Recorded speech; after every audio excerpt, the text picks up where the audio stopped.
మీ tattoo భలే అనిపించింది sir. ఇది నేషనల్ ఫ్లాగ్. ఇది ఓకే, ఇది నేషనల్ ఫ్లవర్ అంతే. బీజేపీ అని కాదు, అది కమలం. It's not a BJP symbol. BJP సింబల్లో చెప్పకనే చెప్తున్నారు సార్. అంటే మీరు నన్ను బ్రాండ్గా బీజేపీకే నన్ను అట్లా ఫిక్స్ చేయకండి, I maybe in other party అని చెప్తున్నారా? మారని వాళ్ళు ఎవరున్నారు? పార్టీ మారడానికి ఒకే ఒక్క కారణం నియోజకవర్గ ప్రజల అభివృద్ధి కోసం అని అంటారు. మరి అభివృద్ధి ఎంత జరిగింది ఒకసారి లెక్కే చెప్పగలరా? ఏ ఎమ్మెల్యే అయినా? మీరు ఇద్దరు పెద్ద నాయకుల మీద గెలిచినా నాకు అంత ఇంపార్టెన్స్ ఇవ్వట్లేదు అని, మీరు అసంతృప్తిగా ఉన్నారు అని పెద్ద ఎత్తున ప్రచారం సార్. ఏ గుర్తింపు అయితే ఎవరి ద్వారా సాధించినాము వారిని మర్చిపోయేంత పిచ్చర్ అయితే కాదు. వాస్తవంగా నాకు ఫ్లోర్ లీడర్గా ఇవ్వడానికి డిసైడ్ అయిన పార్టీ కానీ నేనే వద్దని. రాష్ట్ర అధ్యక్ష పదవి కూడా ఆశించిండ్రు అనేది. నేను రాష్ట్ర అధ్యక్ష పదవిలో నేను ఉంటానే లేదు, నేను ముఖ్యమంత్రి అవుతాను అన్నమాట మాత్రం నిజం. రాజాసింగ్ గారు రిజైన్ చేయడం అసలు ఏంటి సార్ ఎపిసోడ్? కరెక్ట్ గా చెప్పండి సార్, రకరకాలుగా చెప్తున్నారు. దమ్ముంటే నా రాజీనామాను యాక్సెప్ట్ చేయని ఒక పార్టీకే సవాలు విసిరినప్పుడు పార్టీ యాక్సెప్ట్ చేయకపోతే ఓసీల గురించే మీరు ఫైట్ చేస్తున్నట్టుగా, మిగతా అసలు మీకు అక్కర్లేనట్టుగా ప్రొజెక్షన్ అవుతుంది సార్. నిజంగా మీ మనసులో మాట ఏంటి సార్? కుల గణన చేసినటువంటి ప్రభుత్వాన్ని నేను ఏమడిగినంటే, నీకు కష్టం వస్తే కులం అంటున్నావు, కులానికి కష్టం వస్తే నేను ఉన్నా అన్నావా? నాన్ కరప్టెడ్ ముఖ్యమంత్రులు ఇద్దరు. ఒకరు కోట్ల విజయభాస్కర్ రెడ్డి గారు, రెండవది ఎన్టీ రామారావు గారు. ఈవెన్ నేను అభిమానించే రాజశేఖర రెడ్డి గారిని కూడా నేను ఈ కోవలకు తీసుకురావట్లేదు. రేవంత్ రెడ్డి గారి పరిపాలన ఎట్లుంది? కేసీఆర్ పెట్టిన స్కీమ్లను పక్కన పెట్టేసి కొత్త ఏదోటి పెట్టాలి, దానికి రూపురేఖలు మార్చాలా తప్ప వేరే ఆలోచన లేదు. 2 సంవత్సరాలుగా. నమస్తే, వెల్కమ్ టు ఐ డ్రీమ్. ఈరోజు ఐ డ్రీమ్లో ఉన్నారు very special guest, Kamareddy BJP MLA Katipally Venkataramana Reddy గారు. చాలా విషయాలు ఉన్నాయి మాట్లాడడానికి. For the first time sir కూడా మన దగ్గరకు వచ్చారు. ఒకసారి మాట్లాడే ప్రయత్నం చేద్దాం. సార్ నమస్తే సార్. సార్ ఫస్ట్ మీ టాటూ భలే అనిపించింది సార్. అంటే పార్టీ మారను అని చెప్పడానికా యూ హ్యావ్, అంటే జనరలీ అంటే ఇది డైరెక్ట్ ఎందుకు అడుగుతున్నా అంటే జంపింగ్ ఎమ్మెల్యేస్ బాగా అయిపోయారు కదా అని, అందుకనే అడిగాను సార్. లేదమ్మా, ఇది నేషనల్ ఫ్లాగ్. ఇది ఓకే, ఇది నేషనల్ ఫ్లవర్ అంతే. బీజేపీ అని కాదు, అది కమలం. It's not a BJP symbol. BJP సింబల్లో తేడా ఉంటుంది, కింద ఒక 9 డాట్స్ ఉంటాయి. ఓకే, ఇది ఓన్లీ కమలం నేషనల్ ఫ్లవర్ కిందనే వేయించింది ఇది.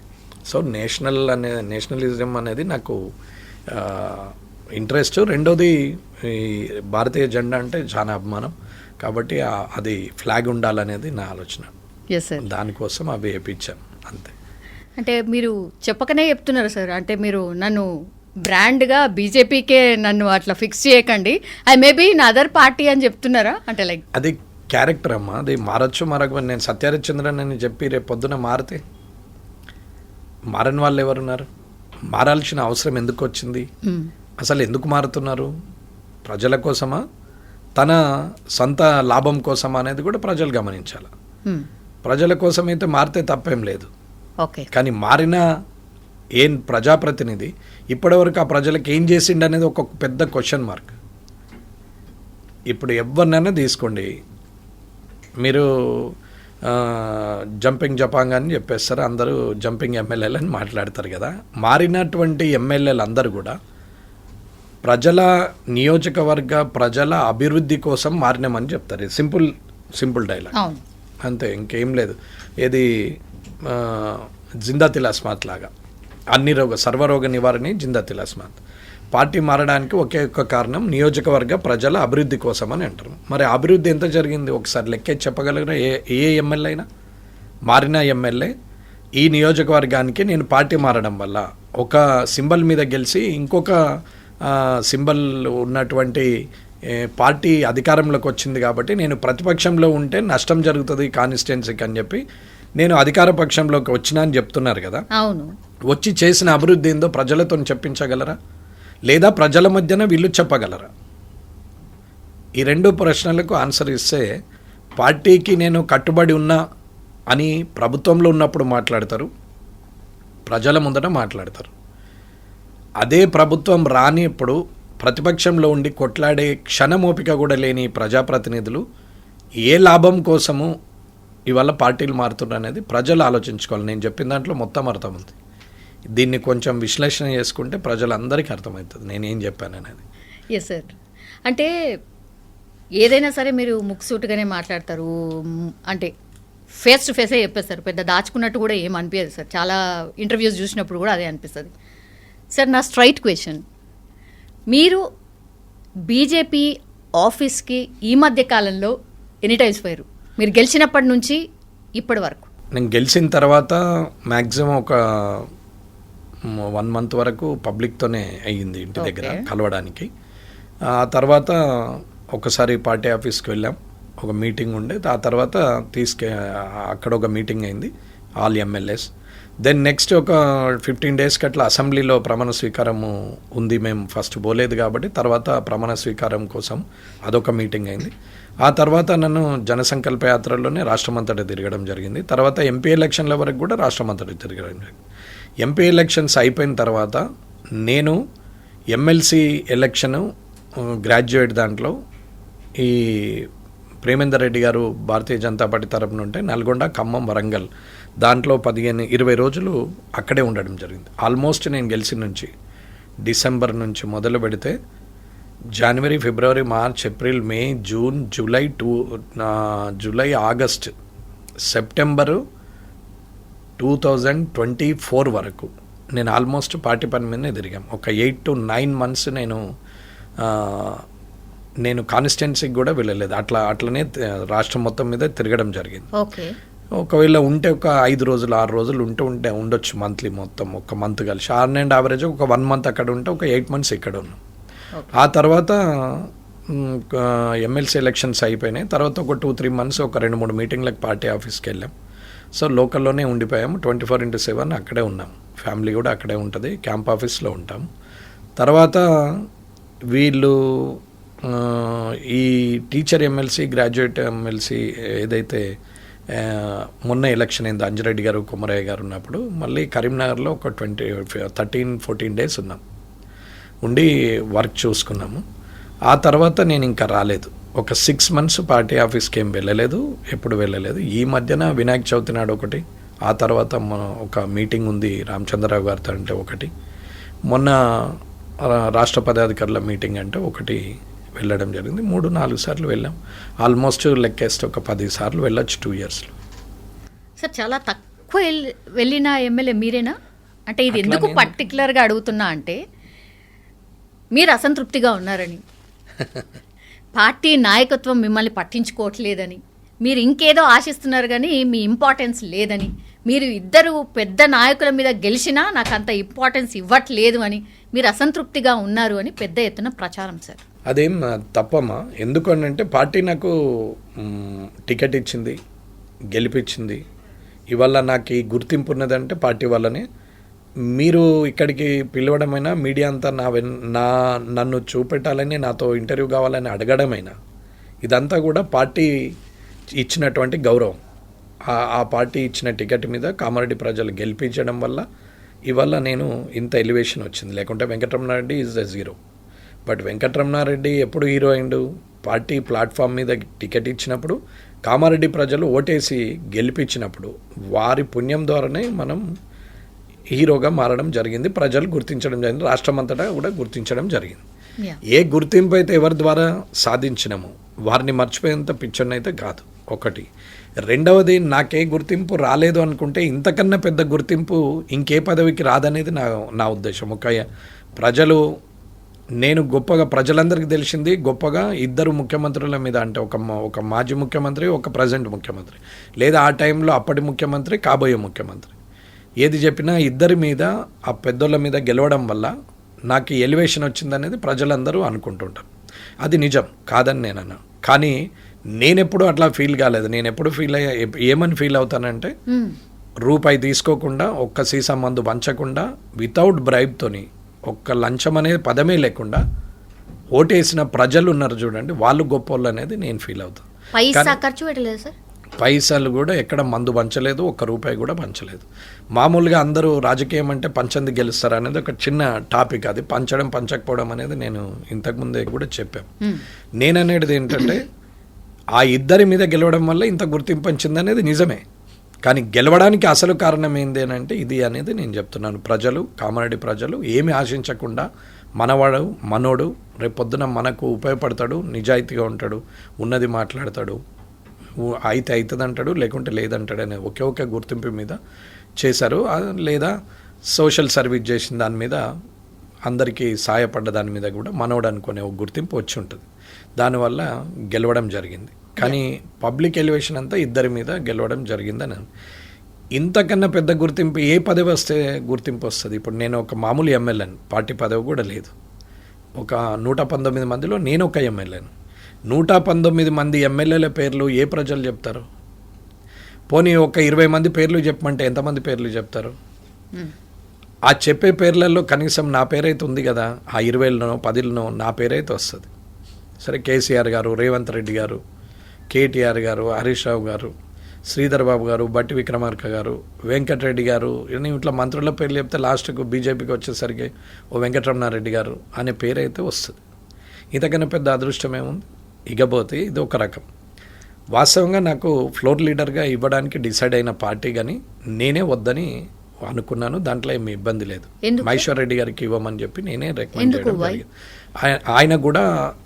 ఆయన నేను మా ఇద్దరి మధ్యనే ఉండే, మహేశ్వర్ రెడ్డి గారు వెంకటరమణారెడ్డి మధ్యలో ఉండే.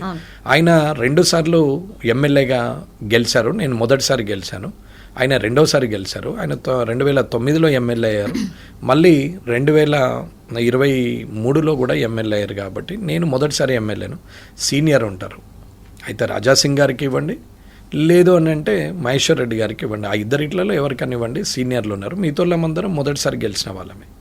రాజాసింగ్ గారు 3వ సారి, మహేశ్వర్ రెడ్డి గారు 2వ సారి, పాయల్ శంకర్ గారు మొదటిసారి, వెంకటరమణారెడ్డి మొదటిసారి, రాకేష్ రెడ్డి మొదటిసారి, పాల్వాయి హరీష్ మొదటిసారి, ధన్పాల్ గారు మొదటిసారి, రామారావు గారు మొదటిసారి. అందరం మొదటిసారి వాళ్ళమే. ఇస్తే వాళ్ళిద్దరిట్లలో ఎవరికైనా ఇవ్వచ్చు. అది ఎలా ఆలోచించి చేస్తారనేది మీరు చూడండి అని చెప్పడం జరిగింది. వాస్తవంగా కన్ఫర్మ్ చేసిన తర్వాతనే నేను వద్దని చెప్పడం జరిగింది. మరి పార్టీ నాకు అంత పెద్ద పోస్ట్ ఇస్తా అని అన్నాక ఇంకా నాకెందుకు అసంతృప్తి ఉంటుంది? ఇంకేముండదు. ఇక పోతే ఏదో ఆశించేది ఏముంటుంది? ఆశ అందరికీ ఉంటుంది, కానీ అది ఫలితం. మీరు రాష్ట్ర అధ్యక్ష పదవి కూడా ఆశించిండ్రు అనేది నేను బయట ఇంతవరకు కూడా నేను రాష్ట్ర అధ్యక్ష పదవిలో నేను ఉంటానే లేదు. నేను ముఖ్యమంత్రి అవుతాను అన్న మాట మాత్రం నిజం. అవకాశం వస్తే ప్రధానమంత్రి కూడా అవుతామని అనుకుంటారు. ఎందుకు కాదనుకుంటారు? ఎవరెందుకు కాదనుకుంటారు? మీరున్నారు, ఎన్ని రోజులని యాంకర్గా ఉంటారు, ఎన్ని రోజులని ప్రజెంటర్గా ఉంటారు, ఎన్ని రోజులని ఎడిటర్గా ఉంటారు, ఎన్ని రోజులని ఏదో ఒక రోజు మనం స్టూడియో పెట్టాలి, పెద్దది చేయాలి, ఒక ఛానల్ పెట్టాలి, శాటిలైట్ చేయాలి, ఏదో ఒక అంబిషన్ ఉంటుంది. ఒక ఫీల్డ్లో అది ఉద్యోగస్తులైనా, వ్యాపారస్తులైనా, అగ్రికల్చరిస్టులైనా, ఆఖరికి అడ్డ మీద కూలీల లాగా పోయినా ఒకసారి ఆ లేబర్ లీడర్ను కావాలి అనే ఒక ఆలోచన వస్తుంది. తప్పేం లేదు. ట్రేడ్ యూనియన్ లీడర్గా రావాలి అని అనుకుంటారు, అసోసియేషన్ ప్రెసిడెంట్ కావాలని అనుకుంటారు, రాజకీయంగా ఉన్న వాళ్ళు ఎమ్మెల్యే కావాలనుకుంటారు, మంత్రి కావాలనుకుంటారు, ముఖ్యమంత్రి కావాలంటారు, ప్రధానమంత్రి. ఆశ పడడంలో తప్పులేదు, కానీ అర్హత ఉందా లేదా అనేది ఆలోచించుకోవాలనేది నా ఉద్దేశం. మరి మీరు రామచంద్రరావు గారి ప్రమాణ స్వీకారానికి, లేదంటే ఆయన ఎలక్ట్ అయిన తర్వాత అసలు కనిపించలేదు, మొన్నెప్పుడో మీ నోట్తోనే మీరు చెప్పారు, మొన్నెప్పుడో వచ్చి కలిసాను. Why sir? వినాయక చవితి రోజే కలిశాను. ఆయన ఎన్నికైన తర్వాత 3 నెలలకు వచ్చి కలిశాను.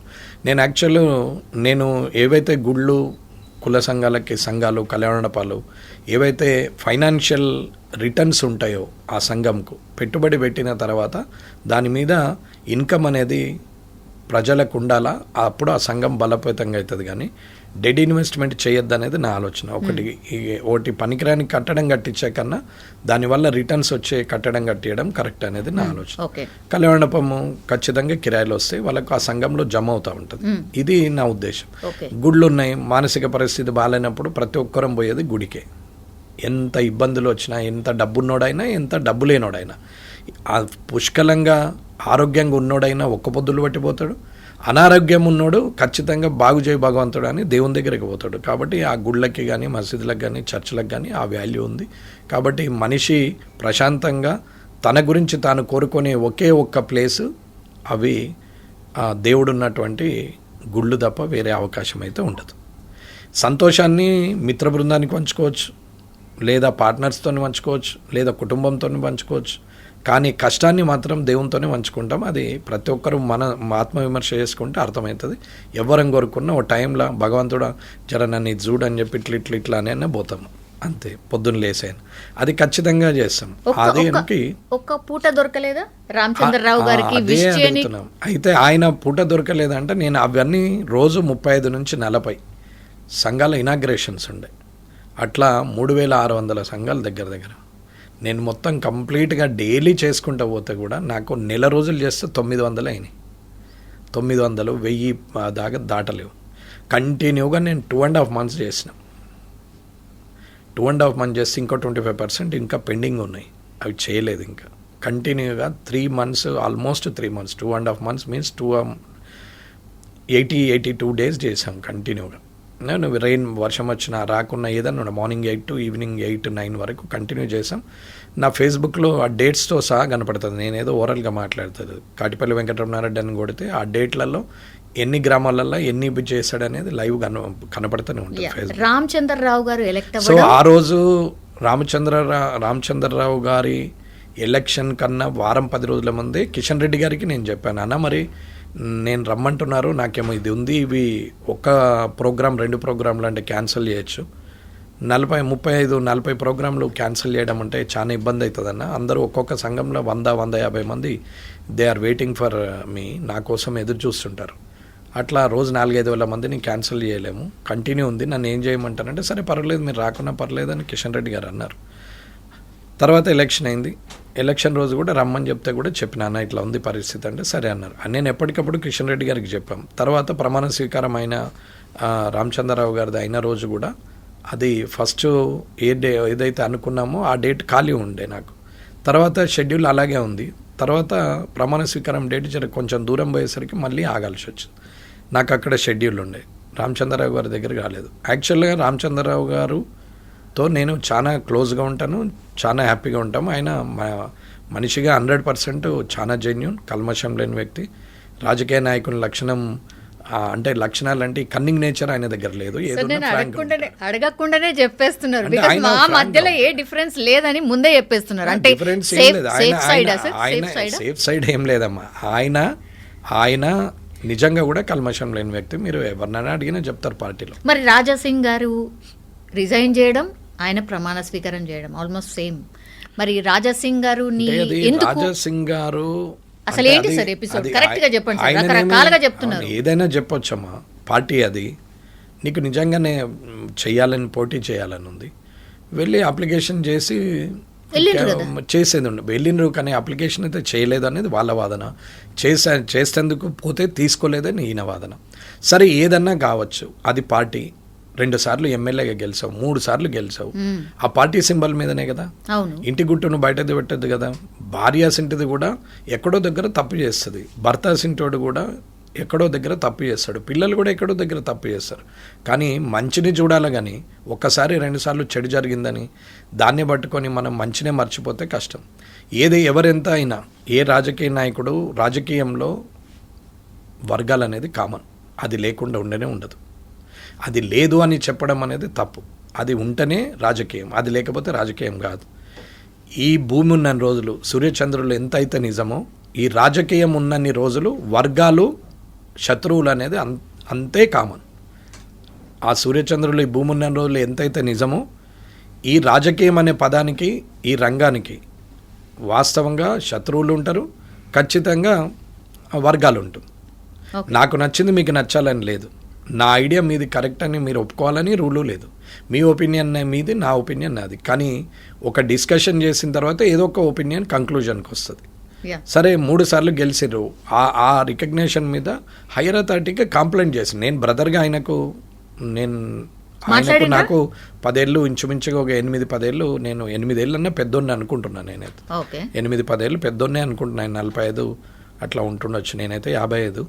సరే పెద్దవాళ్ళకి వెళ్ళి చెప్పేది ఉండే 3 సార్లు ఎమ్మెల్యేగా అయినరు, ఢిల్లీ వెళ్ళి కంప్లైంట్ చేసేది ఉండే, అక్కడ పోయి మాట్లాడేది ఉండే. ఓకే, అది మాట్లాడలేవు, ఊరుకున్నా పర్వాలేదు.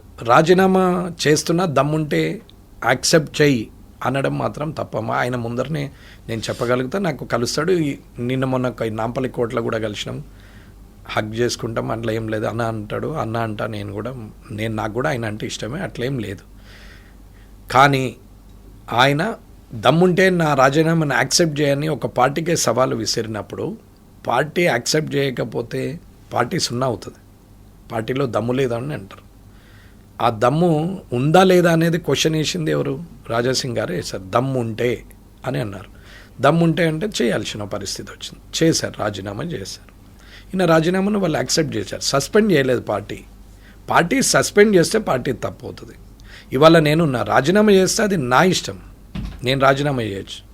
నన్ను పార్టీ సస్పెండ్ చేస్తే నేను తప్పు చేసినట్టు. ఇది గమనించుకోవాలి ఏ లీడర్ అయినా సరే. కానీ ఆవేశంతో తను చేయడం, ఇవాళ ఒక 15 ఏళ్ళు అంటే 30 ఏళ్ళకి ఇంచుమించుగా 30 ఏళ్ళకి ఎమ్మెల్యే అయినరు. నేను 30 ఏళ్ళ నుంచి కొట్లాడితే 55 ఏళ్ళకి ఎమ్మెల్యే నేనా? ఎవరు అదృష్టవంతులు ఇందులో? ఇద్దరి మీద గెలిచిన నేనా, లేక 15 సంవత్సరాలుగా ఎమ్మెల్యే కొనసాగుతున్న రాజాసింగ్ గారు? 30 సంవత్సరాల్లోనే ఎమ్మెల్యేగా అయిన ఆయన అదృష్టవంతుడా? 50 సంవత్సరాలకు ఇద్దరి మీద గెలిచిన నేను అదృష్టవంతున్నా. అదృష్టానికి కొలమానం ఏం లేదు, అది తృప్తికి సంబంధించిన విషయం. నేను తృప్తిగా ఐఎమ్ కంఫర్ట్ అనుకుంటే కంఫర్టే, నేను కంఫర్ట్ లేని అనుకుంటే లేదు, అంతే. అది మన సైకాలజీ. మన మనసు ఏం ఆలోచిస్తుందో మన మెదడు అదే చెప్తుంది. మన మెదడు ఏదైతే చెప్తుందో అదే మనసు ఆలోచించుకుంటే తృప్తి అనేది కలుగుతుంది. ఆ తృప్తి లేనప్పుడు ఏ స్థాయికి పోయినా వ్యతిరేకత కామన్. ఈ పార్టీలకు పోతాడు, ఆ పార్టీలకు పోతారు అని బాగా పెద్ద ఎత్తున ప్రచారం. ఆయన ఎందుకు వెళ్తాడమ్మా? ఆయన డైరెక్ట్ చెప్పండి, నేను బీజేపీ మళ్ళీ పిలిస్తే వస్తాను కూడా అంటున్నాడు. పిలుస్తుండొచ్చు, పిలుస్తారు, భవిష్యత్తులో పిలుస్తారు. ప్రతి దానికి ఒక సమయం వస్తుంది. నేను అప్పుడే ఎన్టీ రామారావు గారిని నాగయ్య కాలంలో పుడితే నేను సావిత్రి గారిని పెళ్లి చేసుకుంటుంటే ఎంత చీప్గా ఉంటుందో, ఈ సమయంలో 1970లో పుట్టాల్సిన 1970లోనే పుట్టాలా, 1950లో పుడితే బాగుంటుండే అనుకుంటే తప్పు. అదే 1970లో పుట్టే నేను అయ్యో 2025లో పుడితే నేను ఇప్పుడు మంచిగా హ్యాపీగా ఉంటుంటే కదా, ఫుల్ ఎస్టాబ్లిష్ అయింది, డిజిటల్ ప్లాట్ఫామ్ ఉంది అని అనుకుంటే తప్పు కదమ్మా. ఎవరికి ఎప్పుడు ఏది రాసి ఉంటే అది జరుగుతుంది. కష్టపడడం మన వంతు, ఫలితం మాత్రం ఆ దేవుడు ఇస్తాడు. అది ఆలోచించకుండా ఆవేశపడి అందరము అంటే వాళ్ళ రేవంత్ రెడ్డి గారు ముఖ్యమంత్రి అయినరు, అయ్యో ఆయన వయసు నా వయసు సేమ్, నేను కాలేదు అంటే ఎలా? అది తప్పు కదా. ఆయన అయిండు, కష్టపడవచ్చు, అయిండు, నా కష్టంలో ఎక్కడో లోపం ఉండొచ్చు, కాకపోవచ్చు, తప్పేముందండి. ఎవరికి ఎప్పుడు ఏది రాసి ఉంటే అది అవుతుంది. తెలంగాణ వచ్చింది, కేసీఆర్ గారు ముఖ్యమంత్రి అయినారు, రాజశేఖర రెడ్డి గారు చనిపోయారు, రోషయ్య గారు ముఖ్యమంత్రి అయినారు, కిరణ్ కుమార్ రెడ్డి గారికి అవకాశం వచ్చింది. అదే ఎన్టీ రామారావు గారే చనిపోకపోతే, అదే చంద్రబాబు నాయుడు కాకపోతే, ఇలా అనుకుంటే ఏది అనుకుంటే అదే. కాబట్టి అవకాశం ఏ రూపకంగా వచ్చేది ఎవరికి తెలియదు. కానీ ఆ అవకాశం వచ్చినప్పుడు మనం చనిపోయిన తర్వాత కూడా నిజంగా ఆయన చాలా బాగుండే, అలా ఉండాలి అనే పేరు తెచ్చుకున్న వాళ్ళు లీడర్లు. కానీ వీళ్ళందరూ అలాంటి ఆలోచన లేరు. నాన్ కరప్టెడ్ ముఖ్యమంత్రులు ఇద్దరు, ఒకరు కోట్ల విజయభాస్కర్ రెడ్డి గారు, రెండవది ఎన్టీ రామారావు గారు. ఈవెన్ నేను అభిమానించే రాజశేఖర రెడ్డి గారిని కూడా నేను ఈ కోవలకి తీసుకురావట్లేదు. నాకంటే ఆయన అంటే ఇష్టమే, కానీ నిజంగా చెప్పాలంటే మరి కోట్ల విజయభాస్కర్ రెడ్డి గారు, ఎన్టీ రామారావు గారు ₹1 కూడా కరప్షన్ చేయలేదు. కావాలంటే అప్పుడు చీఫ్ సెక్రటరీలు, ప్రిన్సిపల్ సెక్రటరీస్, అప్పుడున్న ఐఏఎస్ ఆఫీసర్లను ఎవరు అడిగినా చెప్తాను. ఓకే, వాళ్ళని చూసి ఇన్స్పైర్ అయ్యి రాజకీయాల్లో వచ్చారా సార్? 100%. ఓకే, అంతే కదా. కానీ అవకాశం ఇచ్చింది మాత్రం భారతీయ జనతా పార్టీ. నేను కాంగ్రెస్ ఫ్రమ్ ద బిగినింగ్ నుంచి, కానీ అవకాశము నాకు రాజకీయంగా అవకాశం ఇచ్చింది కాంగ్రెసే. నన్ను రాజకీయంగా ఎదుగుదల చేసింది, జిల్లా పరిషత్ చైర్మన్ చేసింది వైఎస్ రాజశేఖర రెడ్డి గారే. సరే, ఎవరెవరో ఏదేదో చెప్పుకుంటారు, మేము చేసినాం అంటారు, కానీ అది నాకు తెలుసు, చేసిన ఆయనకు తెలుసు, పైన భగవంతునికి తెలుసు. అబద్ధమే. ఇప్పుడు అధికారంలో ఉంది కాంగ్రెస్ పార్టీ కాబట్టి ఎప్పుడైనా అనిపిస్తుందా సార్, అయ్యో నేను రాంగ్ పార్టీలు ఉన్నానా? అట్లా ఏం లేదం. ఎందుకు అనిపిస్తుందాం? అయ్యో అందులో ఉంటే టికెట్ ఇవ్వకపోతేమో, నాకు ఎమ్మెల్యేనే కాకపోతుంటేనేమో అని అనుకోవాలి, కానీ నేను ఇందులో ఉంటేనే ఎమ్మెల్యే అయినా అని అనుకుంటా నేను. కాబట్టి అట్లేం లేదు. ఇవాళ భారతీయ జనతా పార్టీలో నాకు ఎమ్మెల్యేగా నాకు మళ్ళీ తిరిగి రాజకీయ భిక్ష పెట్టింది ఆ పార్టీ. సరే, పార్టీలు మారడం అనేది వారి వ్యక్తిగత విషయం, వారి అవసరాలకే మారుతారనేది అయితే నేను నమ్ముతా. ప్రజల అవసరాల కోసం మారే వ్యక్తిని నేనైతే చూడలేదు. ఈ మధ్య కాలంలో చాలా కాంట్రవర్సీగా ఉన్నటువంటి టాపిక్ సార్, ఓసీలకు రిజర్వేషన్. అంటే మీకు వెనకాల రెడ్డి ఉంది కాబట్టి ఆ రెడ్డిల గురించే మీరు ఏదో ఫైట్ చేస్తున్నట్టుగా, లేకపోతే ఓసీల గురించే మీరు ఫైట్ చేస్తున్నట్టుగా, మిగతా అసలు మీకు అక్కర్లేనట్టుగా ప్రొజెక్షన్ అవుతుంది సార్. నిజంగా మీ మనసులో మాట ఏంటి సార్? ఒకటి అందరు గమనించాల్సింది ఏంటంటే, ప్రజలందరూ కూడా, నాకైతే కులం ఫీలింగ్ ఉండదు, మతం ఫీలింగ్ ఉండదు. నేను ఇప్పటివరకు మతం పట్టుకొని ఎక్కడ మాట్లాడిన సందర్భం లేదు, కులం పట్టుకొని మాట్లాడిన సందర్భం లేదు. నేను తప్పొప్పులనే చూస్తా, నీనా అని కూడా చూడ. నేను మంచి చెడు తప్పు ఒప్పు ఈ వీటి మధ్యనే నేను క్యాల్కులేషన్ చేసుకుంటూ ఉంటానమ్మా. వాస్తవంగా ఏదైతే ఆర్థిక పరమైన రిజర్వేషన్స్ ఇవ్వమని చెప్పినాం, నేనన్నది ఓసీ రిజర్వేషన్ ఇచ్చేసి జనరలే పెట్టకండిగా, జనరల్ ఎందుకు ఓసీ రిజర్వేషన్ ఇచ్చేయమని చెప్పినాం. As per calculation of government, కుల గణన చేసినటువంటి ప్రభుత్వము అది నిజంగానే న్యాయమైనప్పుడు కులాల వారిగానే రిజర్వేషన్లు ఇవ్వమని చెప్పినాం. మాలది మాలకే, మాదిగది మాదికే, మాలోళ్ళల్లో కూడా నీరడోళ్ళు ఉంటారు, మాదిగోళ్ళల్లో కూడా వేరే రకాలు ఉంటాయి, అందులో ఏబిసిడి టైప్ అట్లా కూడా ఉంటాయి.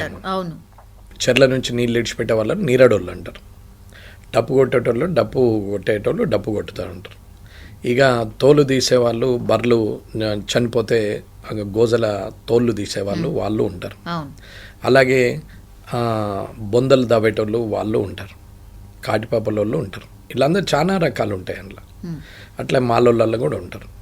అంటే ఎస్సీలల్లో మాల మాదిగా అంటారు, అందులో కూడా సబ్ డివిజన్స్ ఉంటాయి. ఇప్పుడు నేను చెప్పిన వృత్తి, వాళ్ళ వృత్తిని బట్టి అట్లా చేశారు. సరే, అప్పటి పరిస్థితులను బట్టి అట్లా చేశారు. అట్లాగే బీసీలలో దర్జీలు ఉంటారు. టైలరింగ్ అంటే ఇప్పుడు టైలరింగ్ కొట్టడం, ఇప్పుడు మంగళోళ్ళు చేయడం, ఇవన్నీ ఈ కులపడు ఆ కులపడు అని లేదు, ఎవరికి టాలెంట్ ఉంటే వాళ్ళు చేస్తున్నారు. అట్లానేమి నాయి బ్రాహ్మలే ఒక్కరే చేస్తున్నారు అనేది లేదు. అట్లాగే దర్జీలు చాలా లీస్టెడ్ పాపులేషన్ ఉంటారు. బీసీలలో హైయెస్ట్ పాపులేషన్ ముదిరాజు, మున్నూరు కాపు ఉంటారు. నేను ఇందులో 134 కులాలు ఉన్నాయి. సరే, అందులో ఒక 10-15 ఎస్సీలలో ఉన్నాయి, ఓసీలలో కూడా 20-25 ఉన్నాయి. వీళ్ళందరినీ కూడా ఇలా గుడాట్ రెడ్డిలు అంటారు, గుడాట్ కాపులు అంటారు, మోటాట్ అంటారు, పాకనాట్ అంటారు, చిట్టప్ అంటారు, ఏవో చెప్తా ఉంటారు. ఇంట్లో కూడా రెడ్డిలలో కూడా ఉన్నారు, ఆర్యవైశ్యులలో కూడా ఉన్నారు. బ్రాహ్మణుల కర్ణాలు అంటారు, బ్రాహ్మణులు అంటారు, ప్లస్ పూజారులు అంటారు. ఒక్కొక్క రకం అందులో కూడా 4-5 రకాలు ఉంటాయి. వెల్మలు ఉన్నారు, ముస్లిమ్స్ ఉన్నారు, చాలామంది మార్వాడి ఉన్నారు. అందులో కూడా జైన్లు వేరు, మహేశ్వరులు వేరు, అగర్వాళ్ళు వేరు, అందులో కూడా చాలా మటుకు ఉన్నారు. ఇవన్నీ కలిపితే 200 ఉంటుండొచ్చమ్మా. మొత్తం కలిపితే 200 ఉంటుండొచ్చు. కుల గణన చేసినటువంటి ప్రభుత్వాన్ని నేను ఏమడిగినా అంటే, ఈ పంచాయతీ ఏంది, కులం ఏంది, రిజర్వేషన్తో గొడవలేంది, కలిసి ఉండేటువంటి జనంలో రాజకీయ నాయకుల ఎదుగుదల కోసం పెడుతున్నటువంటి కార్యక్రమాలు. కాబట్టి నేనేమన్నంటే, కులగణన చేసిరు, మీరు ఏ కులంలో ఎంతమంది ఉంటే అంతే ఇచ్చేయండి. దర్జీలు ఉన్నారు, 0.1% 1% వస్తుంది, ఆయనకు ఒకటే సీటు రాష్ట్రం మొత్తం మీద దర్జీకి రిజర్వేషన్. రెడ్డిలో 6% ఉన్నారని అంటారు, 6.5, 7.5, 1.5 నాకు ఐడియా లేదు, నేను దాని గురించి మాట్లాడతలేను. ఎంతనైనా ఉండొచ్చు రెడ్డిలు. సరే, సపోజ్ ఇప్పుడు జీటీవీలో భరత్ గారు కానీ ఇంకా వేరే దగ్గర ఒక 6.5, 7.5 అని వాళ్ళు అన్నారు, వాళ్ళ లెక్క ప్రకారమే మాట్లాడదాం. 6-7% ఉన్నారు కాబట్టి 6-7 సీట్లే వస్తాయి. అంటే ఇప్పుడు 30-40 మంది ఉన్నారు కదా అసెంబ్లీలో, రేపు తగ్గని తప్పేమంది? ఎవరు ఒప్పుకుంటారు సార్ అట్లా? అందరూ ఒప్పుకోవాల్సిందే, ఒక రూల్ని అందరూ ఒప్పుకోవాల్సిందే. అందరూ అన్నీ కావాలి, రెడ్డిలు కూడా తగ్గాల్సిందే. నీ పాపులేషన్ బట్టి నువ్వు వీలైతే పాపులేషన్ పెంచుకోవద్దు అన్నాడు, వద్దనిలే కదా. ఇప్పుడు జనమంతా అదే కదా కోరుతున్నది, పాపులేషన్ పెరిగితే రిజర్వేషన్ పెరుగుతుంది. బేస్డ్ ఆన్ పాపులేషనే కదా ఇప్పుడు చేసింది, కులగణన అదే కదా ఇప్పుడు చేసింది, అదే కదా రేవంత్ రెడ్డి గారు చేసింది. పాపులేషన్ పెంచుకోమని చెప్తున్నాను నేను, దర్జీలకు అదే చెప్తున్నాను. రెడ్డిలు కూడా అదే పెంచుకొని రేపు 40% పెంచుకొని, ఎవరు వద్దన్నారు? అడ్డం ఎవరు వస్తలేరే? నీ పాపులేషన్ పెంచుకోవడానికి నీకు అడ్డం వస్తలేరు కదా ఎవరు. నీకు 3 పిల్లలు ఉంటే ఎలిజిబిలిటీ కూడా ఎత్తేసారు, ఇంకా ఫ్రీ. నువ్వు రేపు రాజకీయంలోకి వచ్చి ఇంకా వేరే వాళ్ళు ప్రభుత్వం వస్తే పెట్టండి అన్లిమిటెడ్ చిల్డ్రన్స్. పిల్లలు ఎంతమంది ఉన్నా రాజకీయ పోటీకి అరువులే అని పెట్టండి. వాళ్ళ బయలా తీసుకురండి, ఏమైంది? జీవో తీయండి, ఏమైంది? ఫరక్ పడేది ఏం లేదు. పెరిగాను అట్లనే పాపులేషన్ పెరిగి రోడ్లన్నీ ఇరుకులైపోయి ఇండ్లల్లో పట్టకుండా ఇండ్లు లేకుండా లాస్ట్కు బిచ్చమెత్తుకునే పరిస్థితి వస్తుంది. ఇప్పుడు ఏది గైడ్ చేస్తున్నట్టు ప్రభుత్వము? ఇప్పుడు ఇందిరాగాంధీ గారు అప్పుడు సరే ఎమర్జెన్సీ అని పెట్టారు, రస్బందీ అని పెట్టేసారు. అప్పుడు ఆపరేషన్లు దొరికినట్టు తీసుకుపోయి ఆపరేషన్. అందరూ తప్పని అంటారు. నాకు ఎమర్జెన్సీ గురించి ఐడియా లేదు, కానీ నేను అనేది ఏంటంటే అది తప్పు అంటారు. కానీ పాపులేషన్ కంట్రోల్ కావడానికి అదో కారణమని నేనంట. ఎవరు ఒప్పుకున్నా ఒప్పుకోకపోయినా ఆ రోజు ఇందిరాగాంధీ గారు సరే సంజయ్ గాంధీ గారు ఎవరు చేసిర్రు అని అంటారు, చేసిర్రు, ఎత్తుకపోయారు, పట్టుకపోయారు, ఆపరేషన్ చేసిర్రు, కొందరు చనిపోయారు అంటారు. సరే ఒక ప్రయోగం చేసిర్రు. వాస్తవంగా పిల్లలు అప్పుడు 8, 9, 10, 11 ఎందుకు మేమే 5గురం. మా నాన్న సమితి ప్రెసిడెంట్ ఉన్నారు, 25 సంవత్సరాలు అయినా 5గురం పుట్టినాం. ఎన్టీ రామారావు గారు టాప్ స్టార్, 24 గంటలు పనిచేస్తున్నారు, అయినా 11 మంది పుట్టిరు. అప్పుడున్నటువంటి అందరికీ కూడా 8, 10, 7, 9, 10, 11, 12 పుడుతూనే ఉన్నారు. ఇవాళ ఏదో ముస్లిమ్స్ని అంటారు, కానీ ఇప్పుడున్న ముస్లిమ్స్కి కూడా 2, 3 కూడా లేరు. ఇద్దరికే లిమిట్ అయ్యారు. ఎప్పుడో ఉన్న వాళ్ళు ఉన్నారు, కానీ మనల్లో కూడా ఎప్పుడో ఉన్న వాళ్ళకి కూడా 10, 11 ఉన్నారు. మా పెద్దక్కకి నాకు 15 సంవత్సరాలు డిఫరెంట్. ఆమె 10th క్లాస్ చదివితే నేను పుట్టిన. మరి ఇబ్బంది ఏం లేదే, పాపులేషన్ పెరిగింది కదా. ఇప్పుడు ఏమంటున్నారు, పాపులేషన్ బేస్ చేసి మాకు ఇంతమంది ఉన్నాం కాబట్టి మాకు ఇంత రిజర్వేషన్ కావాలని అంటున్నారు కదా. ఇది ఎవరు పెట్టారు? బీసీలు అడిగిరా? ఎస్సీలు అడిగిరా?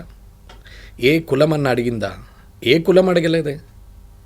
నాకు ఈ రిజర్వేషన్ ఇవ్వమని అడగలేదు. నాకు ఈ ఉద్యోగం ఇవ్వండి, నాకు ఈ విద్యావకాశం ఇవ్వండి, నాకు వైద్యావకాశం ఇవ్వండి అని ప్రజలు అడుగుతున్నారు తప్ప నాకు ఈ పొలిటికల్గా పోటీ చేయడానికి నాకు రిజర్వేషన్ ఇవ్వమని అడిగిరా ప్రజలు? ఎన్ని లక్షల మందిలో ఎంతమంది పోటీ చేస్తున్నారు? మన జనాభా ఎంత? మన తెలంగాణ జనాభా ఎంత? 4 కోట్ల మందిగా సార్. 4 కోట్ల మందికి 119 మందికి అవకాశం వచ్చింది కదా. మరి రిజర్వేషన్ దేనికి? రాజకీయానికి. ఒక్కసారి చిన్న లాజిక్ ఆలోచించండి.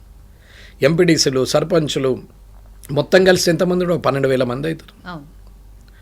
ఒక 20,000 మంది వార్డు మెంబర్లు, సొసైటీ డైరెక్టర్లు అందరిని లెక్కేసి మొత్తం ఇక పనికి వచ్చినా పనికి రాకుండా ఏదో ఒకటి వేసేసుకుంటే ఒక 20,000, 25,000 మంది. 4 కోట్లేటు 25,000 మంది ఎటు? ఎంత పర్సెంటేజు? అంటే 1% కూడా లేని రాజకీయ పదవుల కోసం ఇవాళ కులాల మధ్యన, మతాల మధ్యన, అంటే కులాల మధ్యన ఇవాళ చిచ్చు పెట్టినట్టే కదా. కాబట్టి నేనేమంటున్నా అంటే ఆర్థిక సామాజికత ఉండేటట్టు, ఆర్థిక సమానత్వం ఉండేటట్టు చూడాలి. సపోజ్ ఎగ్జాంపుల్, ఇప్పుడు శరత్ గారు కలెక్టర్ ఐఏఎస్ ఉండే, ఇప్పుడు ఏదానికో చైర్మన్ చేశారు, ఎనర్జీ దానికి ఏదానికో చైర్మన్ చేశారు మొన్న రిటైర్ అయిన తర్వాత. ఆయన ట్రైబల్, ఆయన పిల్లలకు మళ్ళీ ఇవాళ తీసుకున్నారా లేదా రిజర్వేషన్? మరి అదే ట్రైబల్ ఇవాళ పోడు కొట్టుకుంటూ అడవిలా వ్యవసాయం చేసుకుంటున్న పిల్లలకి ఏముంది? ఎట్లున్నారు అట్లనే ఉన్నారు కదా. అంటే డప్పు కొట్టేటోడేమో డప్పే కొట్టాలా ఇంకా, కానీ అందులో నుంచి వచ్చి డాక్టర్ అయిన పిల్లలకు మళ్ళీ డాక్టరే కావాలా. రిజర్వేషన్ ఎవరికి కావాలా? డబ్బు లేనోడికి రిజర్వేషన్ కావాలా? ఉన్నోడు ఆల్రెడీ నీకు రిజర్వేషన్లో వచ్చింది, రిజర్వేషన్ అయింది, రిజర్వేషన్లో వచ్చినావు, మళ్ళీ నీ పిల్లలకి రిజర్వేషన్. నువ్వు డబ్బు సంపాదిస్తేవి, నువ్వు ఆర్థికంగా స్తోమత అయింది, నువ్వు తాండా మర్చిపోతివి, హైదరాబాద్ గచ్చిబౌలి ఉంటివి, ఫైనాన్షియల్ డిస్ట్రిక్ట్లో కొంటివి. ఇవాళ నీ పిల్లల్ని మళ్ళీ ఎవరికి ఇస్తున్నావు? తాండాలో ఉన్నోళ్ళకి ఇస్తున్నావా, హైదరాబాద్లో ఉన్నోళ్ళకి ఇస్తున్నావా? ఏమన్నంటే మతం లేదు, కులం లేదు, కులరహిత సమాజం అని చెప్పి టీవీలలో ఇస్తారు కాబట్టి ఇంటర్ క్యాస్ట్లకు ఎంకరేజ్ చేస్తున్నావు. మరి ఆయనకి ఎందుకు వర్తించాలా? ఆ ట్రైబల్కి ఎందుకు వర్తించదు? ఈ డప్పు కొట్టేటో ఆయనకి ఎందుకు వర్తించదు? ఈ డాక్టర్ అయిన వాళ్ళకి ఎందుకు వర్తించాలా అనేది నా వాదన. నేను రెడ్డిలనే మాట్లాడలే, ఓసీలు, అదర్ క్యాస్ట్. ఇప్పుడు ఇంకో వాదన కూడా అంటున్నారు, మీరు ఏమన్నా మాట్లాడతారు, మీరు రెడ్డి కదా, మీకు మస్తు ఉంటుంది, ఎంతో కొంత ఉంటుంది కాబట్టి మీరు ఏమన్నా మాట్లాడతారు, అన్ని లాజిక్లు తీసుకొస్తారు అనేది కూడా. నేను ఏది మాట్లాడట్లేదమ్మా, నిజమే మాట్లాడుతున్నా. నాకు రిజర్వేషన్ అవసరం లేదు, నాకు అసలు రేషన్ కార్డే లేదు. నేను నా బండి మీద, నేను ఎమ్మెల్యే టికెట్ మీద కూడా టోల్ గేట్ దాటను, నేను ఫాస్టాగ్ మీదనే దాటుతా.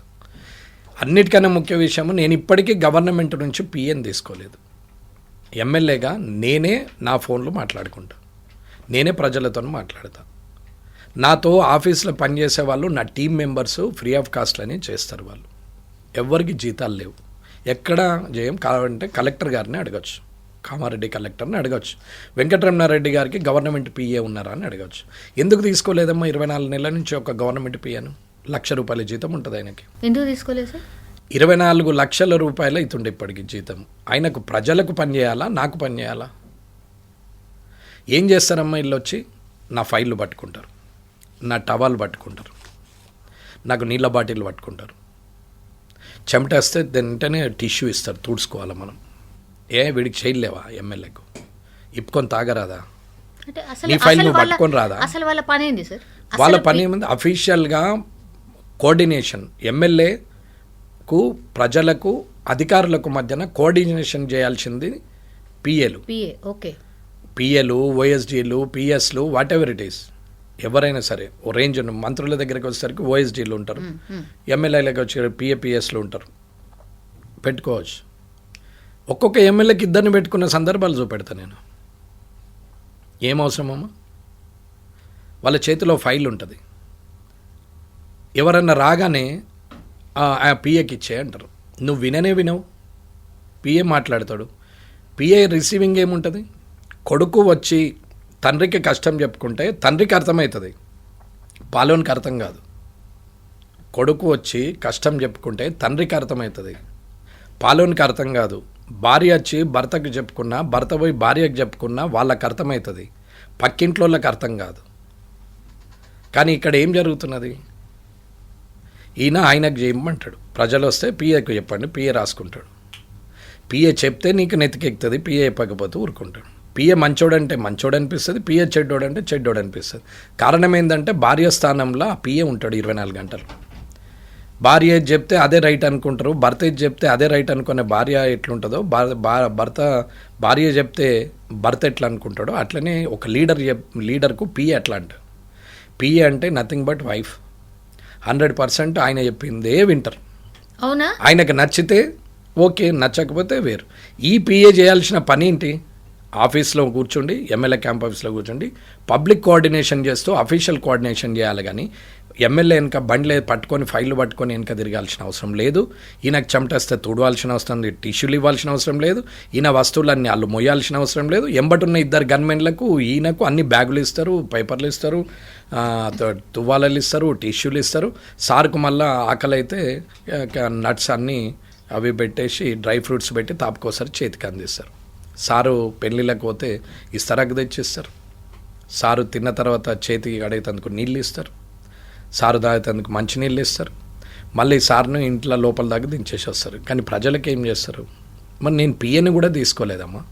ఎందుకు తీసుకోలేదు అంటే వాళ్ళు 24 లక్షలు, ఈ 2 సంవత్సరాలు అంటే 24 లక్షలు, నెలకు ₹1,00,000 జీతం చేసేటువంటి ఒక వ్యక్తిని తీసుకొని నా దగ్గర పెట్టుకునే కన్నా ఈ వ్యక్తి ఏ మండలంలోనో లేకపోతే ఆ నియోజకవర్గంలోనో కలెక్టరేట్లోనో ఆర్డీఓ ఆఫీసులోనో లేకపోతే ఎక్కడైనా ఆయన మదర్ డిపార్ట్మెంట్లో వర్క్ చేస్తే ఒక 10 మంది జనానికి ఉపయోగపడతాడనే ఒక సదుద్దేశం మీద తీసుకోలేదు. నేను చేసే పెద్ద పని ఏముంటుందమ్మా? సబ్జెక్ట్ నేర్చుకోవాలని ఇంట్రెస్ట్ ఉన్నప్పుడు అన్నీ నేర్చుకోవచ్చు. కానీ ఎందుకులే నేను చదువుడు, పరీక్ష నేను రాస్తా, కానీ చదివేది మాత్రం మా పిఏ అంటారు లీడర్లు. పిఏ చెప్పింది వీళ్ళు రాస్తారు, అంతే. పాస్ ఫెయిల్ ఎట్లా ఆధారపడి ఉంటుందమ్మా? నీ టాలెంట్ ఏది? నీ టాలెంటే లేకపోయా మొత్తం డిపెండెంట్గానే ఉంటుంది. ఇండిపెండెంట్ ఆలోచననే మానిపోతుంది. ఇండిపెండెంట్గా థింక్ చేసే మెల్లిగా పిఎల్ఏ మీద ఆధారపడి డిపెండెంట్గా ఆధారపడుతుంది, డిపెండెంట్ అయిపోతుంది. కానీ ఇండిపెండెంట్గా ఆలోచించే శక్తి నీకు లేకుండా అవుతుంది, శక్తిహీనమవుతుంది. ఇటువంటి పరిస్థితుల్లో పిఎను కూడా పెట్టాను. నేను కులం గురించో మతం గురించో రిజర్వేషన్ గురించో నేను వ్యతిరేకంగా మాట్లాడలేదు. అందరికీ అర్థం కావాల్సింది ఏంటంటే, ఒక మీడియాలో ఒక ఇంటర్వ్యూ ఇచ్చిన తర్వాత కింద కామెంట్లను ఏ లీడర్ చదవడో నాకు తెలియదు. నేను 100% చదువుతాను. ఇది అందరు గమనించాలి. ఇది రాసే ప్రతి ఒక్కరు గమనించాలి. అగ్రవర్ణాలు అని బూతులు పెట్టిన వ్యక్తుల నుంచి మొదలు పెడితే, నన్ను వాడు వీడు అని చెప్పి నా ఇష్టం ఉన్నట్టు బూతులు మాట్లాడిన వ్యక్తి నుంచి ప్రతి ఒక్కరిది చదువుతాను. నన్ను అప్రిషియేట్ చేసిన వాళ్ళని చదువుతాను, నన్ను తిట్టిన వాళ్ళని చదువుతాను. నేను మొత్తం 1000 కామెంట్లు ఉంటే 1000 చదువుతానమ్మా. నేను క్లియర్గా స్క్రోల్ చేస్తూనే ఉంటాను. ఒక్క రోజుతో బంద్ చేయను. మళ్ళీ అది నెల రోజులు నడుస్తూ ఉంటే ఆ నెల రోజుల్లో 1200 కావచ్చు, 1200, 2000 కావచ్చు, 2000, 3000 కామెంట్లు కావచ్చు.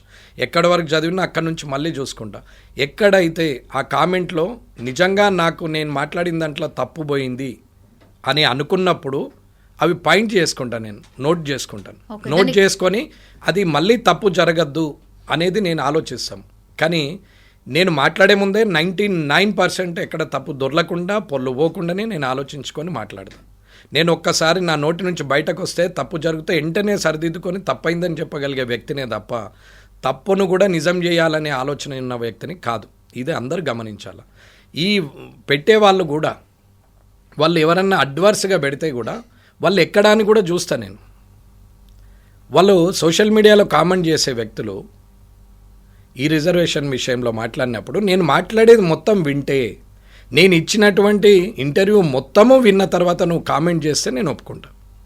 కానీ మాట్లాడుతుండగానే నువ్వు కామెంట్ చేస్తూ ఉంటే, మీ ఐడ్రీమ్లు ఇప్పుడు మాట్లాడుతుంటే రేపు పొద్దున మీరు లాంచ్ చేయగానే వెంటనే కామెంట్లు వస్తుంటాయి. 5 నిమిషాలు 10 నిమిషాల్లో 100 వస్తుంటాయి.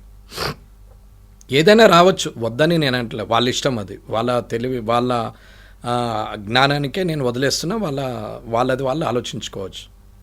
నేను ఎప్పుడు కూడా ఆలోచించేది ఏంటంటే అతను ఎవరు అనేది చూస్తాం. అందరు ప్రొఫైల్ లాక్కుంటాయి అమ్మ. అడ్వర్స్గా బిహేవ్ చేసే వాళ్ళు అందరు ప్రొఫైల్ లాక్కుంటాయి. అడ్వర్స్గా అంటే అన్పార్లమెంటరీ యూజ్ చేసే వ్యక్తులు, బూతులు మాట్లాడి తిట్టే వ్యక్తులు, రాయడానికి కూడా అసహ్యంగా అనిపించేటువంటి మాటల్ని ఆ సోషల్ మీడియాలో కామెంట్ చేస్తున్నప్పుడు వారి ప్రొఫైల్ ఏంటనేది చూద్దామంటే లాక్డ్ ఉంటుంది. అది ఏది ఉండదమ్మా. వాళ్ళు ఎక్కడ బారిన, ఎక్కడెక్కడ పుట్టిరు, ఎక్కడ చదివారు, వాళ్ళు ఎక్కడెక్కడ వేరు, ఇప్పుడు ఏం చేస్తున్నారు, ప్రజెంట్ లైవ్ ఎక్కడ, ఇవన్నీ ఏముండవు. ప్రొఫైల్ లాక్ అని ఉంటుంది. కామెంట్ చేసిన నీవు నిజమే అయినప్పుడు ధైర్యంగా నీది నువ్వు పెట్టు. ఎందుకు లాక్ చేస్తావు? నిన్నెవరేమంటారు? నువ్వు నిజం మాట్లాడినప్పుడు ధైర్యంగా మాట్లాడు. నువ్వు సొసైటీ కోసం మాట్లాడుతున్నప్పుడు ధైర్యంగా మాట్లాడు. నేను ఎంకరేజ్ చేస్తాను. నిజంగానే నువ్వు తప్పు మాట్లాడితే నేను తప్పైందని చెప్తా. నువ్వు తప్పు మాట్లాడలేదు నిజమైంది అని అనుకోండి, నువ్వు ధైర్యంగా పెట్టు. కానీ ప్రొఫైల్ లాక్ చేస్తారు. ఇది సోషల్ మీడియా వారియర్స్. వీళ్ళని ఏమనాలమ్మా? అందుకే నేనేమంటున్నానంటే, నేను ఎక్కడ కూడా ఎవరి గురించి తప్పుగా మాట్లాడాల. నేను ఫాస్ట్యాగ్ పెట్టుకొని పోతున్నా అంటే గొప్పతనం కాదు, అది ప్రభుత్వానికి జమ అవుతుంది అనేది నా ఉద్దేశం. ఇవాళ ఒక ఎంప్లాయీని నేను పిఏగా తీసుకోలేదు అని అంటే నాకు అవసరం రాలేదు, ప్రజలకు ఉపయోగం ఉంది, నాకు ముఖ్యమా ప్రజలకు ముఖ్యమంటే ప్రజలకే ముఖ్యము, నాకు అంత నెసెసిటీ లేదు అని అనిపించింది కాబట్టి నేను ఆ పిఎన్ కూడా పెట్టుకోలేదు. మీ ఒక్కరి వల్ల ఏమైతే సార్ 119లా 118 మంది ఆల్రెడీ పెట్టుకున్నారు. మీ ఒక్కళ్ళు మైనస్ అయితే ఏమవుతుంది? పెద్దగా ఏం మిగిలిపోదు కదా. మరి ఇట్లాంటివి కూడా మాట్లాడతారు కదా సార్. ఎవరు పెద్దగా మిగిలిపోదు కదా, మిగిలిపోయింది అయితే మొదలవుతుంది కదా. ఒకరిని చూసి ఒకరు మారుతారు కదా. ఇదే మాట ఫ్రీడమ్ ఫైటర్స్, నాకెందుకులే, నాకు భార్యా పిల్లలు ఉంటారు, నేను పెళ్లి చేసుకుంటా, పిల్లల్ని గంట, ఇంగ్లీష్ వాడి కింద అయితేమి, ఫ్రెంచ్ వాడి కింద అయితేమి, ఇంకోని కింద అయితేమి, ఇంకోని కింద అయితేమి, నాదేం పోయింది, గిదే బానిసత్వము, నేను బానిసగానే ఉండిపోతా, కానీ నా పిల్లలతోనే హ్యాపీగా ఉంటా అని అనుకొని ఉంటే, భగత్ సింగ్ గారు కానీ, చంద్రశేఖర్ ఆజాద్ గారు కానీ, వీళ్ళందరూ కూడా, అంటే సుభాష్ చంద్రబోస్ గారు కానీ, ఎవరైనా ఫ్రీడమ్ ఫైటర్స్ అందరూ కూడా, అల్లూరి సీతారామరాజు గారు కానీ, అట్లాగే 100 మంది బయటకు రానోళ్ళు, లక్షల మంది ప్రాణత్యాగం చేసిన వాళ్ళు, వాళ్ళందరూ ఇట్లనే ఆలోచించుంటే ఇవాళ ఈ అరచేతిలో 6 ఇంచుల ఫోన్ పట్టుకొని కూర్చుండే వాళ్ళమా? ఇవాళ ఇంత లగ్జరీ బట్టలు వేసుకొని ఏసీలలో బతికేవారేమా? ఇవాళ అందరూ కార్లు వేసుకొని ఇవాళ పిజ్జా బర్గర్ల పొండి తిరిగే వాళ్ళమా? ఇవాళ తలెత్తి మీదికి చూసేంత హైరైజ్ బిల్డింగ్లను చూసేవాళ్ళమా? ఇవాళ అమెరికా పోయేవాళ్ళమా? ఇవాళ ఇంత లగ్జరీ బతికే వాళ్ళమా? 6 ఇంచుల ఫోన్ చేతిలో ఉంది, కనీసం 6 ఇంచుల కాడ 12 ఇంచుల బుడ్డగోసి పెట్టుకొని కూర్చుండేవాళ్ళం. 6 ఇంచుల ఫోన్కి వచ్చింది అంటే వాళ్ళ ప్రాణత్యాగం కాదా? వారు ఇదే స్వార్థం ఆలోచిస్తే, ఇదే ఆలోచన వాళ్ళకి వచ్చుంటే, ఇయ్యల్లటి నీ బతుకు 400 సంవత్సరాలు కొట్లాడితే 400 సంవత్సరాల్లో లక్షల మంది ఆత్మార్పణం చేసుకుంటే అది 1947లో సాధ్యమైంది. 400 సంవత్సరాలు, 1 కాదు 2 కాదు. మరి ఆ తర్వాత ఇప్పుడు ఎన్నేళ్ళైంది స్వాతంత్రం వచ్చి? 70 సంవత్సరాలైంది. 70 సంవత్సరాలలో ఇంత సెల్ఫిష్ తయారైపోయినాక అసలు మనకు వాళ్ళే కరెక్ట్ అనిపిస్తుంది నాకు. ఇవాళ మనము 400 సంవత్సరాలు కష్టపడి ప్రాణాలు పోడగొట్టుకొని కుటుంబాలను త్యాగం చేసి ఇంట్లోలను వదిలేసి ఇంగ్లీష్ వాళ్ళతో కొట్లాడి అందరు చనిపోంగా కొట్లాడుతూ పుడుతున్నారు చస్తున్నారు అన్ని 100 సంవత్సరాలు అయితే బతకరు కదమ్మా, 60, 70, 80 ఏళ్ళు బతుండొచ్చు. అట్లా కనీసం 8 తరాలు పోతేనే కదా, అట్లా లక్షల మంది చనిపోతేనే కదా 1947 వచ్చింది. మరి ఆ 47 వచ్చినటువంటి స్వాతంత్రము 70 సంవత్సరాలని ఇంత స్వాతంత్రము వచ్చిన తర్వాత ఇంత స్వార్థంగా తయారైపోయిన జనం ఎవరన్నా ఆలోచిస్తున్నారమ్మా? ఎందుకు ఆలోచించారు లీడర్లు? ఎందుకు ఆలోచించారు ఈ వ్యవస్థను నడుపుతున్నటువంటి వ్యక్తులు? ఏ వ్యవస్థ మీదనైతే బానిసత్వం అనుకొని ఆ వ్యవస్థను మనకద్దు అనుకొని కొట్లాడి ప్రాణత్యాగం చేస్తే స్వాతంత్రం వచ్చింది. ఏ స్వాతంత్రంలోనైతే రాజ్యాంగం రచించిన అంబేద్కర్ గారి దృష్టిలో ఒక్కటే ఆలోచిస్తున్నారు కానీ మిగతా ఎందుకని అంబేద్కర్ గారు చెప్పినవి 100, కానీ మనం పట్టుకుంది 1, 2. కానీ అంబేద్కర్ గారు మిగతా మాట్లాడినవి పట్టించుకోరే, ఎలిమినేషన్ ప్రాసెస్ చేయరే. ఏ వ్యవస్థ బానిసత్వం చేస్తుందని అనుకుంటే అది పరాయి దేశం. ఇవాళ మన దేశంలో మన వాళ్ళే మన వ్యవస్థలో మనల్ని బానిసలుగా చేస్తున్నారు. ఇది అర్థం చేసుకోమని చెప్తున్నారు. ఎవరికి అనుగుణంగా వాళ్ళు మార్చుకుంటా పోతున్నారు రాజ్యాంగాన్ని.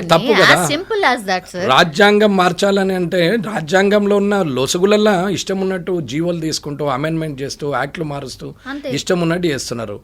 హెడ్లైన్ మాత్రం అదే, ఆంధ్రజ్యోతి అని ఉంటుంది, ఈనాడు అని ఉంటుంది, అంతే, ఐ డ్రీమ్ అని ఉంటుంది. హెడ్లైన్ అదే, అది బాగానే ఉంది. కింది అన్నీ మారుతున్నాయి.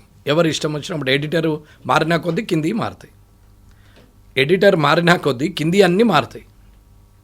మరి దానికి రూల్స్ అండ్ రెగ్యులేషన్ లేదా? జర్నలిజానికి ఒకటి ఉంది కదా రూల్ అండ్ రెగ్యులేషన్. అవన్నీ ఓవర్కమ్ చేసి రాస్తలేరా? విత్ ఇన్ ద రూల్లో ఫ్రేమ్ చేస్తున్నారా? ఎవరు బాధ్యతగా ఉన్నారు? Bureaucrat, politician, media, responsible fields అన్నీ కూడా పొల్యూట్ అయినాక జనం మీద పేరెత్తితే ఎట్లా? ఇవాళ వాళ్ళని నేను ఎప్పుడూ కూడా తప్పు ఇది అని అనలేదు, సింపుల్గా చెప్తాం.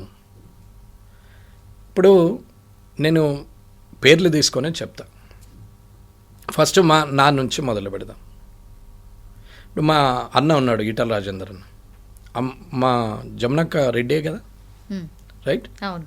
దామోదర రాజనరసింహ గారు ఉన్నారు, ఆమె మా ఊరు పక్కనే మాకు రిలేటివ్ కూడా అవుతారు, జక్రాన్పల్లి, రెడ్డే కదా. బట్టి విక్రమార్క గారు ఉన్నారు, ఎవరు? గుజరాతే కదా. నెక్స్ట్ మన వివేక్ వెంకటస్వామి గారు ఉన్నారు, బ్రాహ్మణే కదా, అవునా? మరి ఎక్కడమ్మా ఇక్కడ తేడా ఎందుకు వస్తుంది?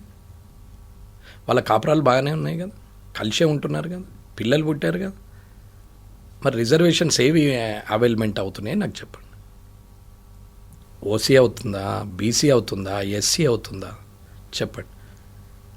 ఇవాళ కలెక్టర్లు, ఐఏఎస్లు, ఐపీఎస్లు ఉన్నారు, వీళ్ళందరూ కూడా రిజర్వేషన్ ఏది అవైలమెంట్ చేస్తున్నారు? బీసీ అయితే బీసీ చేస్తున్నావు, ఎస్సీ అయితే ఎస్సీ చేస్తున్నావు, ఎస్టీ అయితే ఎస్టీ చేస్తున్నావు. కానీ నన్ను ఆర్థికంగా ఎదిగినా నేను రిజర్వేషన్ వాడడం వల్ల నా కులానికి నష్టం జరుగుతుంది. నేను రిజర్వేషన్ అవైలమెంట్ చేసుకోకపోతే నా కులంలో ఒక వ్యక్తికి అది ఉపయోగపడుతుంది అనే ఒక చిన్న ఆలోచన కూడా మర్చిపోయి ఎంత డబ్బు సంపాదించినా, ఎంత ఆర్థిక స్తోమత వచ్చినా, ఎంత పెద్దగా ఎదిగినా అదే రిజర్వేషన్ ఎందుకు అవైలమెంట్ చేస్తున్నారు? ఐఏఎస్, ఐపీఎస్, పొలిటీషియన్స్, ఎంప్లాయీస్ ఎవరైనా కానీ ఆర్థికంగా ఎదిగిన తర్వాత ఎందుకు చేస్తున్నారు అని అడుగుతున్నాను. అంటే స్వచ్ఛందంగా వదులుకోవాలి కదా. నేను అదే చెప్తున్నా, నేను పిఎన్ తీసుకోలేదు, స్వచ్ఛందం అంతే. నేను ఫాస్ట్ ట్రాగ్లో పోతున్నా, నీతులు చెప్తున్నావు అని అంటారు కొందరు సోషల్ మీడియాలో. నేను నువ్వేమనుకున్నా నేను నా బాధ్యత అనుకుంటున్నా. నేను నువ్వేమన్నా అనుకో, నన్ను మాటలు ఒక ఆయన పెట్టిండు మా కాన్స్టిట్యున్సీ అయినా ఒక టీచర్ పెట్టిండు, కొంగల వెంకట అని పెట్టిండు. నీ అంత నరకుడు ఒకటి నరకడని పెట్టిండు. నేను అనుకుంటే 2 నిమిషాలు, కానీ నేను పగలబట్టదలుచుకోలేదు. నేను మార్పు కోరుతున్నా, ఆలోచన విధానంలో మార్పు కోరుతున్నా. నేను మార్పు కోరుతున్నప్పుడు నేను మార్పు కోరుతున్నప్పుడు నేను డైవర్ట్ ఎందుకు కావాలా? అదే ఆయన అభిప్రాయం. నేను నర్త అనేది ఆయన అభిప్రాయం. ఒక ఉపాధ్యాయుడు, టీచరు, నా కాన్స్టిట్యున్సీ, నాకు ఆయన తెలుసు, కానీ నాకు అవసరం లేదు. ఆయన విఘ్నత అంతే అనుకున్నా వదిలేసి.